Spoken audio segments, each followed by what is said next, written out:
Hello नमस्कार साथियों, जयपुर 91 में आप सभी का स्वागत है दोस्तों, भाई और बहनों। चलिए आज से हम लोग सचिन सर के नोट्स का दोस्तों सीटेट 2023-24 के लिए एसएसटी का दोस्तों पेपर 2 के लिए ये वीडियो सर्वाधिक महत्वपूर्ण वीडियो साबित होने वाला है दोस्तों। 60 क्वेश्चन आपका पूछा जाता है एसएसटी पेपर 2 में दोस्तों, इसलिए ये एसएसटी का ही है। आप लोग इस वीडियो को जरूर से जरूर देखिए और अपने भाई एवं बहन एवं दोस्तों के बीच जरूर से जरूर वीडियो को शेयर कीजिए, जिससे अधिक से अधिक लोग इस चैनल पर आए और अपना होमवर्क पूरा करें और अपना पढ़ाई को जारी रखें। और दोस्तों जिन भाई बहन को पीडीएफ चाहिए वो जाइए टेलीग्राम चैनल पे जाइए, वहाँ पे पीडीएफ भी दिया जाएगा। और या तो वीडियो के कमेंट में लिखिए कि हाँ सर हमको पीडीएफ चाहिए, हम आपको पीडीएफ उपलब्ध करवा देंगे साथियों। इसलिए आप लोग वीडियो को देखते हैं तो जरूर से जरूर शेयर भी कीजिए और चैनल को लाइक भी कीजिए और सब्सक्राइब भी कीजिए दोस्तों। जितना से जितना हो सके अपने भाई बहन दोस्तों के बीच वीडियो को भेजिए और चैनल को सब्सक्राइब करने को कहिए दोस्तों। चलिए हम वीडियो को आगे स्टार्ट करते हैं। हर वीडियो में दोस्तों 30 क्वेश्चन प्रत्येक दिन आपको कराया जाएगा दोस्तों, और शाम या सुबह को अपलोड किया जाएगा दोस्तों। ये वीडियो एसएसटी का दोस्तों शाम को ही अपलोड किया जाएगा, 7 बजे के आसपास ये वीडियो 6 से 7 के बीच अपलोड कर दिया जाएगा दोस्तों। चलिए हम स्टार्ट करते हैं।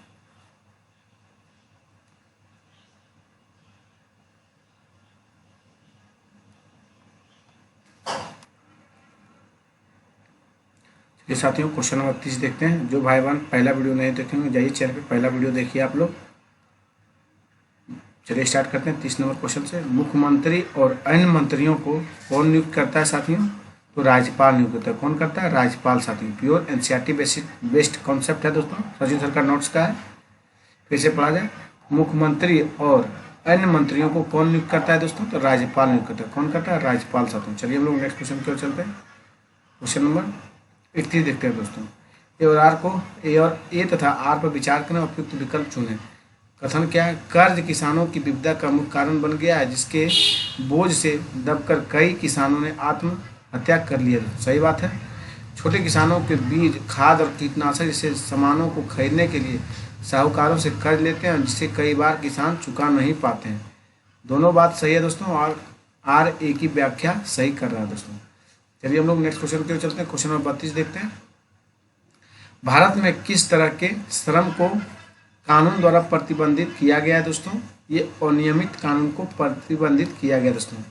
भारत में किस तरह के श्रम को कानून द्वारा प्रतिबंधित किया गया? तो अनियमित दोस्तों। चलिए क्वेश्चन नंबर 33 देखते हैं हम लोग। भारत में सरकार के एक से अधिक स्तर होने की मुख्य वजह क्या है दोस्तों? समुदायों की बड़ी संख्या। क्या है? भारत में सरकार के एक से अधिक स्तर होने की मुख्य वजह क्या है? समुदायों की बड़ी संख्या दोस्तों। क्या है? समुदायों की बड़ी संख्या दोस्तों। साथियों बीपीएससी बहुत जल्द देने वाली है दोस्तों, इसलिए जो भाई बहन 6 to 8 पास नहीं हुए हैं वो इस वीडियो को जरूर से जरूर लगाइए दोस्तों, क्योंकि आपको अपेयरिंग में जो बीएड किए हुए जिनका बीएड क्लियर है उनको अपेयरिंग में भरने का मौका मिलेगा। इसलिए 6 to 8 क्लियर कीजिएगा। 31,000 सीट प्लस आ रहा है दोस्तों। चलिए हम लोग आगे चलते हैं। चलिए हम लोग नेक्स्ट क्वेश्चन की ओर चलते हैं दोस्तों। क्वेश्चन नंबर 34 देखिए। चलिए निम्नलिखित कथनों पर विचार कीजिए। लड़कियों की तुलना में लड़के एक बेहतर स्काउट लीडर बनते हैं। ये बात सही है दोस्तों। लड़कियों फुटबॉल खेलने में अच्छी होती है। ये बात गलत है। लड़की ही फुटबॉल नहीं खेल सकती, लड़के भी खेलने में अच्छे होते हैं। लड़कियां स्वयं कोमल और अच्छी देखभाल करने वाली होती है। ये बात आपका सही है दोस्तों। रूढ़िवादिता दर्शाने के लिए बोल रहा है दोस्तों, इसलिए ये आपका गलत है। लड़की ही फुटबॉल नहीं खेलते, लड़के भी खेलते हैं। और लड़के दबंग और उग्र होते हैं। ये बात भी सही है दोस्तों, इसलिए ए सी डी आपका 110% सही है दोस्तों। चलिए हम लोग कौन से भारत को संसद बनाता है? कौन से निम्नलिखित में से कौन से भारत को संसद बनाते हैं? तो राज्यसभा दोस्तों। इसे हम लोग उच्च सदन भी बोलते हैं, उच्च सदन दोस्तों। यह कभी विघटन नहीं होता है दोस्तों। लोकसभा को हम लोग निम्न सदन बोलते हैं, यह विघटन हो जाता है दोस्तों 5 साल के बाद। राज्य विधानसभा ये नहीं होता है दोस्तों। आपका राष्ट्रपति, तीनों मिलके दोस्तों आपका संसद बनता है दोस्तों। इसलिए विकल्प ए बी डी होगा दोस्तों, ए बी डी दोस्तों। देखिए 4th नंबर है। चलिए हम लोग नेक्स्ट क्वेश्चन की ओर चलते हैं। क्वेश्चन नंबर 36 है। भारतीय संविधान के अनुसार एक धर्मनिरपेक्ष राज्य को डैश चाहिए। किसी एक धर्म को समर्थन नहीं देना चाहिए दोस्तों। भारतीय संविधान के अनुसार एक धर्मनिरपेक्ष राज्य को चाहिए कि किसी भी धर्म को समर्थन नहीं देना चाहिए दोस्तों, तब आप धर्मनिरपेक्ष राज्य कहला सकते हैं साथियों। चलिए हम लोग क्वेश्चन नंबर 37 देखते हैं। भारत के पास एकीकृत न्यायिक व्यवस्था है। चलिए पढ़ते हैं।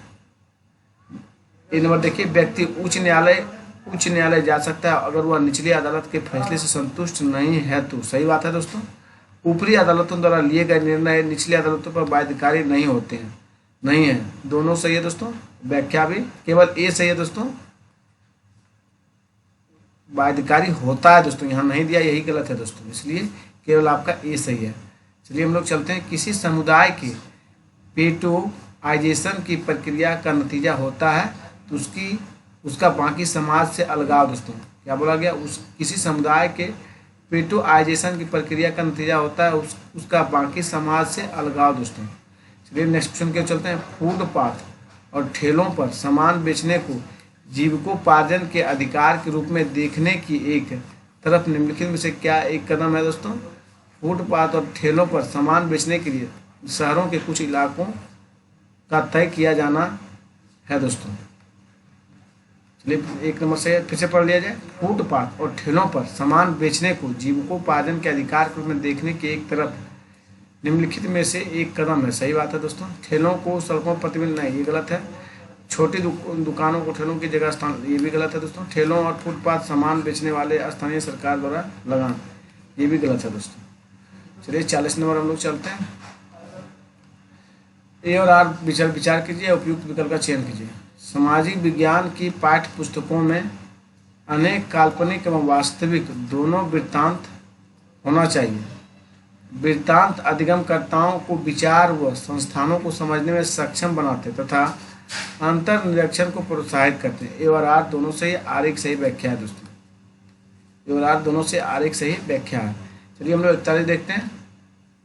स्कूली स्तर पर सामाजिक विज्ञान के शिक्षण के आधारभूत उद्देश्य को विद्यार्थियों को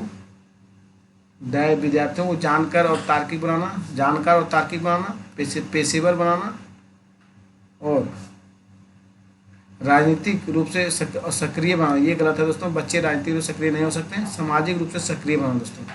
आपका डी सही है और बी सही है और ए सही है दोस्तों। चलिए कौन क्वेश्चन सही है? आपका ए, बी और डी दोस्तों। विद्यार्थियों को मुगल प्रशासन के कमियों की विविध भूमिकाओं एवं उत्तरदायित्वों को समझाने के लिए निम्नलिखित में सर्वाधिक उपयुक्त कौन सा है दोस्तों? तो भूमिका निभाना दोस्तों। क्या होगा? भूमिका निभाना। फिर से देखिए, विद्यार्थियों को मुगल प्रशासन के कर्मियों की विविध भूमिकाओं एवं उत्तरदायित्व को समझाने के लिए निम्नलिखित में से सर्वाधिक उपयुक्त क्या होगा? भूमिका निभाना। मतलब उस तरह करके दिखाना दोस्तों, तब बच्चे ज़्यादा समझेंगे। मुगल काल में कैसे कैसे शासन व्यवस्था थी, उस तरह का नाटक करके दिखाएगा तो बच्चे के दिमाग में ज़्यादा बैठेगा दोस्तों। विद्यालय के स्वदृश्य के साथ अगर सरकार के संसदीय रूप की व्याख्या की जाती है, जहाँ प्रधानमंत्री हैं एवं वरिष्ठ शिक्षक मंत्री परिषद हैं, जहाँ विद्यालयी कर्मचारियों के लिए कौन सा उपयुक्त स्वदृश्य होगा साथियों? तो कार्यपालिका स्वदृश्य होगा। क्या होगा? कार्यपालिका दोस्तों। चलिए हम लोग नेक्स्ट क्वेश्चन के चलते हैं। 44 देखते हैं। एक शिक्षिका अपनी कक्षा का आरंभ पशु मवेशी चारागाह के लिए भूमि से संबंधित मामले पर चर्चा के लिए एकत्रित हो रहे हैं लोगों को घटना पर चर्चा द्वारा करती है। यह निम्नलिखित में से किस पर संभावित रूप से चर्चा कर रही है? तो पंचायती राज पे दोस्तों। किस पे? पंचायती राज पे दोस्तों। चलिए 45 देखते हैं। कक्षा में अगर कोई विषय आवेगपूर्ण परिचर्चा को उत्पन्न करता है तब एक शिक्षक से क्या अपेक्षित होता है? अपेक्षित होता है साथियों? होता है शिक्षक को ऐसे मामले पर परिचर्चा परिपक्वता से करनी चाहिए ताकि स्वतंत्र विचारों के साथ दृढ़ रूप से चर्चा की जा सके दोस्तों। आपका 2 सही है दोस्तों। चलिए देखिए, चलिए चलते हम लोग। एक सामाजिक विज्ञान शिक्षक की भूमिका और जिम्मेदारी के संदर्भ में निम्न कथनों पर विचार करें और सही विकल्प चुनें। देखिए, उस विद्यार्थियों का गतिविधियों और परियोजनाओं के साथ मनोरंजन करना, ये गलत है दोस्तों। जिम्मेदारी नहीं है। उसे एक ऐसे शिक्षक होना चाहिए जो समकालीन घटना और मुद्दों के ज्ञान से खुद को सूचित रखता हो दोस्तों, सही है, ये सही होगा। शिक्षक की भूमिका होना चाहिए दोस्तों। ये विद्यार्थियों को उन्हें दैनिक जीवन और स्कूली जीवन में संबंध स्थापित करने में मदद करना चाहिए, ये भी सही है, ये भी पॉजिटिव वर्ड है दोस्तों। लेकिन शिक्षार्थियों के लिए नतीजा आधारित कक्षा वातावरण सूचित करें, ये गलत है दोस्तों। आपका हो जाएगा बी और सी दोस्तों। चलिए हम लोग नेक्स्ट क्वेश्चन के चलते हैं। 47 देखिए, कक्षा में जेंडर भूमिकाओं पर चर्चा करते समय शिक्षक को निम्न में से किन पर अधिक केंद्रण करना चाहिए दोस्तों। देखिए, चूंकि घर का कार्य मूल्य नहीं चुकाया जा सकता, क्या बोला गया, कक्षा में जेंडर भूमिकाओं पर चर्चा करते समय शिक्षक को निम्न में से किन पर अधिक केंद्रण करना चाहिए। तो चूंकि घर का कार्य का मूल्य नहीं चुकाया जाता, इसलिए उसे उत्पादक कार्य नहीं माना जाना चाहिए। फिर लैंगिक के मुद्दे सिर्फ महिलाओं और लड़कियों के होते हैं, यह दर्शाने के लिए कि समाजीकरण हर जगह एक जैसा नहीं होता। केस स्टडी का प्रयोग किया जा सकता है, आपका केवल सी सही है दोस्तों। महिलाओं और लड़कियों के लिए नहीं होता, पुरुषों के लिए भी होता है, ये गलत है दोस्तों। आपका ए भी गलत है दोस्तों, केवल सी आपका सत्य है। चलिए 48 चलते हैं हम लोग। लैंगिक बराबरी की समझ को बेहतर करने के लिए निम्न से कौन से उदाहरण कक्षा में चर्चा के दौरान दिए जा सकते हैं। सही विकल्प चुना दोस्तों। राष्ट्रीय गान, सुल्तान का स्वप्न कहानी, मताधिकार, लैंगिक बराबरी की बात। तो राष्ट्रीय गान लैंगिक बराबरी में समझ में नहीं आएगा दोस्तों, ये आपका गलत है। सुल्तान की स्वप्न कहानी हो जाएगा, फिर मताधिकार आंदोलन हो जाएगा दोस्तों, फिर महिलाओं को अपनी पसंद के कपड़े पहनने का अधिकार दोस्तों। बी और सी डी सही है दोस्तों आपका। क्या बोला फिर से देखिए, लैंगिक बराबरी की समझ को बेहतर करने के लिए निम्न में से कौन से उदाहरण कक्षा में चर्चा के दौरान दिए जा सकते हैं। हाँ सही बात है, ये तीनों दिया जा सकता है। राष्ट्रीय गान से कोई मतलब नहीं है दोस्तों। क्वेश्चन 49 देखिए, एक सामाजिक विज्ञान की शिक्षिका अपनी कक्षा में भेदभाव के विषय पर चर्चा करना चाहती है। निम्न में से कौन सा उदाहरण चर्चा के लिए उपयुक्त होंगे दोस्तों। डॉक्टर बी आर अम्बेडकर की बचपन के अनुभव, डॉक्टर भीमराव अम्बेडकर के बचपन के अनुभव, ये सही है। और ओम प्रकाश वाल्मीकि पुस्तक जूठन दोस्तों। एक सामाजिक विज्ञान की शिक्षिका अपनी कक्षा में भेदभाव के विषय पर चर्चा करना चाहती है और निम्न में से कौन सा उदाहरण चर्चा के लिए उपयुक्त होंगे। तो ए और बी सही है दोस्तों। चलिए हम लोग नेक्स्ट क्वेश्चन के चलते हैं। 50 देखिए, भेदभाव के संप्रत्यय का परिचय देने के पश्चात एक माध्यमिक स्तर की सामाजिक विज्ञान की कक्षा में शिक्षिका विद्यार्थियों को निम्न सामाजिक स्तर के लोगों द्वारा अनुभव किए जाने वाले भेदभाव की समीक्षात्मक जांच में संलिप्त करना चाहते हैं। निम्न में से कौन सी गतिविधियों उनकी पाठ्य योजना में स्थान पा सकती है। हो जाएगा साथियों, भेदभाव क्या, दिए गए विषय पर वाद विवाद का आयोजन करना, ये बात सही है दोस्तों। भेदभाव से व्याख्या देखते ही आपका नेगेटिव वर्ड है। भेदभाव से संबंधित अखबार के लेखों का एकत्र करना दोस्तों। ए और सी सही है दोस्तों, ए और सी आपका सत्य है। चलिए 51 चलते हैं हम लोग। सामाजिक विज्ञान के शिक्षिका की भूमिका पर निम्नलिखित कथनों पर विचार करना। ए और पढ़िए और उपयुक्त चुनिए। किसी आर्थिक व सामाजिक मुद्दे पर एक सामाजिक विज्ञान के शिक्षक को बहुत दृष्टिकोण की समझ होनी चाहिए, सही बात है दोस्तों। गरीबी और जातिगत भेदभाव जैसे मुद्दे की कई तरीके से व्याख्या करने की जरूरत पड़ सकती है दोस्तों। ए और दोनों से आगे की सही व्याख्या है दोस्तों। हम लोग नेक्स्ट क्वेश्चन की ओर चलते हैं। सामाजिक विज्ञान पाठचर्या के विकास के संदर्भ में निम्नलिखित कथनों पढ़िए और उपर्युक्त विकल्प का चयन कीजिए। माध्यमिक यानी मिडिल स्तर के उपरांत विद्यार्थियों को सामाजिक विज्ञान के विषय के अंतर्गत कई अन्य उप विषयों का अध्ययन करने की जरूरत होती है और यह पाठ्यचर्या के भार को बढ़ाता है। सामाजिक विज्ञान में पाठ्यचर्या भार के लिए मुख्य कारण यह है कि जिस तरह से स्कूली बच्चों के लिए सामाजिक विज्ञान पाठ्यक्रम सामग्री का विकास किया गया है वह बोधगम्य नहीं है।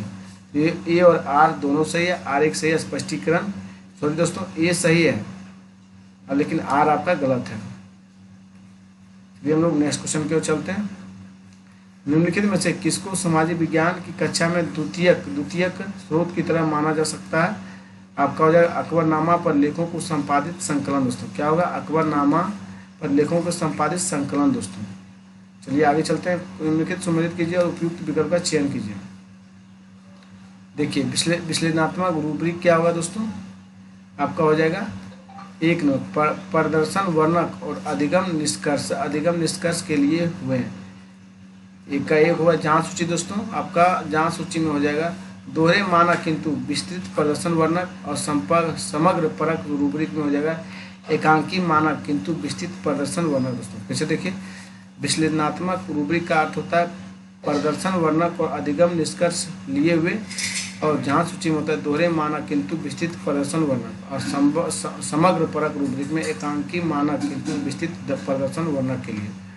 आपका 3 सही है दोस्तों। चलिए हम लोग नेक्स्ट क्वेश्चन के चलते हैं। 55 देखिए, निम्नलिखित में से कौन से प्रश्न संज्ञानात्मक प्रक्रिया के अनुप्रयोग पहलू का आकलन करते हैं। 1857 के विद्रोह के क्या कारण थे। संज्ञानात्मक प्रक्रिया पूछा गया दोस्तों। तो विद्रोह से मतलब थोड़ी आर्थिक गतिविधियों और गैर आर्थिक गतिविधियों के बीच एक अंतर लिखिए, उपयुक्त उदाहरण दीजिए। ये आपका सही होगा दोस्तों। आकलन करना दोस्तों। प्रत्यक्ष कर क्या उदाहरण दीजिए, ये भी आपका हो जाएगा। फिर दक्षिणी एशिया में कई देश में शासन को संघीय तंत्र में व्याख्या कीजिए, आपका ये भी सही होगा दोस्तों। मतलब संज्ञानात्मक प्रक्रिया अनुप्रयोग पहलू का आकलन करने का मतलब है दोस्तों इसके डिटेल के बारे में पूछा गया है दोस्तों, इसलिए बी सी डी सही है दोस्तों। चलिए हम लोग आगे की ओर चलते हैं। 56 देखिए, निम्नलिखित में से कौन से प्रश्न शिक्षार्थियों को केवल तथ्यात्मक ज्ञान का आकलन करते हैं। जलवायु मौसम की परिभाषा दीजिए। भारत में मुख्य मौसम कौन से हैं। आपका केवल एक सही होगा दोस्तों। क्या होगा, केवल ए सही होगा दोस्तों। जलवायु मौसम की परिभाषा दीजिए, परंतु भारत में मुख्य मौसम कौन से हैं, आपका ए सही है। चलिए हम लोग आगे चलते हैं। आरटीआई एक्ट 2009 के अनुसार आकलन प्रक्रमों को विकसित करने के लिए निम्नलिखित में से किसकी आवश्यकता होती है दोस्तों। ये आवश्यकता आपका हो जाएगा बच्चों सर्वांगीण विकास, ये गलत है दोस्तों। आपका हो जाएगा सॉरी दोस्तों, सर्वांगीण विकास होना चाहिए, ये आपका सही है। फिर आपका ज्ञान के स्थानीय और वैश्विक पहलू पर जोड़ना, ये गलत है। क्रियाकलापों खोज और अन्वेषण विधि द्वारा, ये भी सही हो जाएगा। बाल से नहीं और बाल केंद्रित रीति में सीखना दोस्तों, आपका ए सी डी सही है दोस्तों। चलिए हम लोग नेक्स्ट क्वेश्चन की ओर चलते हैं। क्वेश्चन नंबर 58 देखिए, विद्यालयों में आकलन निम्नलिखित कारणों से किया जाता है। उपयुक्त विकल्प का चयन करना दोस्तों। विद्यार्थियों को उनके अधिगम संबंधी उपलब्धियों को प्रमाणित करने के लिए, विद्यार्थियों द्वारा जिन अधिगम संबंधी कठिनाइयों को समापन किया गया उनको समझने के लिए, शिक्षकों को विद्यार्थियों के प्रति उत्तरदायी बनाने के लिए। तो दोस्तों आपका शिक्षकों को विद्यालय के प्रति उत्तरदायी, ये गलत है दोस्तों। अधिगम संबंधी कठिनाइयों से उभरने के लिए, तरीकों और साधनों का पता करने के लिए दोस्तों, आपका डी सही है, बी भी सही है दोस्तों, और ए भी सही है। क्या बोला गया, विद्यार्थियों में आकलन निम्नलिखित कारणों से किया जाता है। उपयुक्त विकल्प चयन करना। विद्यार्थियों को उनके अधिगम संबंधी मतलब सीखने संबंधी उपलब्धियों को प्रमाणित करने के लिए, और विद्यार्थियों द्वारा जिन अधिगम संबंधी कठिनाइयों का सामना किया गया उनको समझने के लिए, और अधिगम संबंधी कठिनाइयों से उभरने के लिए तरीकों और साधनों को पता करने के लिए दोस्तों, आपका ए बी और डी होगा दोस्तों। चलिए हम लोग नेक्स्ट क्वेश्चन की ओर चलते हैं। 59 देखिए, निम्नलिखित में से कौन से प्रश्न मुख्यतः सामाजिक विज्ञान के अधिगम निष्कर्ष, तदनुभूति, समीक्षा और संवेदनशीलता के विकास हेतु योग्यता का विकास का आकलन करते हैं दोस्तों। तो अपने क्षेत्र में भौम जल को पुनः संचित करने की विधियों का उल्लेख कीजिए, आपका ये गलत है दोस्तों। आपका हो जाएगा भारत के ऐतिहासिक स्थानों की सुरक्षा करना अत्यंत दुष्कर होता जा रहा है। क्या आप इस सहमत हैं, सत्यापित कीजिए। देखिए क्या पूछा गया प्रश्न, मुख्यतः सामाजिक विज्ञान के अधिगम निष्कर्ष, तदनुभूति, समीक्षा और संवेदनशीलता के विकास हेतु योग्यता का विकास आकलन करना है दोस्तों, ये आपका नहीं होगा। फिर भारत के गांवों के एक बड़े भाग को बच्चे कुपोषित हैं, व्याख्या कीजिए, ये भी आपका हो जाएगा दोस्तों। राष्ट्र के एकीकरण में कोई बाधा नहीं, ये गलत है दोस्तों। बी और सी आपका सही है दोस्तों। चलिए 60 नंबर देखते हैं हम लोग। संगम कविताओं में एक तमिल शब्द मुमेंदार की चर्चा मिलती है, जिसका अर्थ तीन मुखिया है। निम्नलिखित में से कौन सा समुदाय तीनों मुखियाओं का सही प्रतिनिधित्व करता है साथियों। तो देखिए तीनों का जो प्रतिनिधित्व करता है चोल है, चेर है, पांड्या है दोस्तों। चलिए वीडियो को यहाँ स्टॉप करें दोस्तों, वीडियो लंबा हो जाएगा, आप लोगों को देखने में भी कठिनाई होगी, इसलिए 30 क्वेश्चन ही रेगुलर बनाइए। प्रत्येक दिन एक वीडियो आपको उपलब्ध SST का करवाया जाएगा दोस्तों, 60 क्वेश्चन का। फिर आपका CDP और हिंदी का भी धीरे धीरे उपलब्ध करवा दिया जाएगा दोस्तों, नोटिफिकेशन आने के समय से। धन्यवाद दोस्तों, वीडियो अच्छा लगे चैनल को सब्सक्राइब, लाइक और शेयर जरूर से जरूर कीजिए साथियों।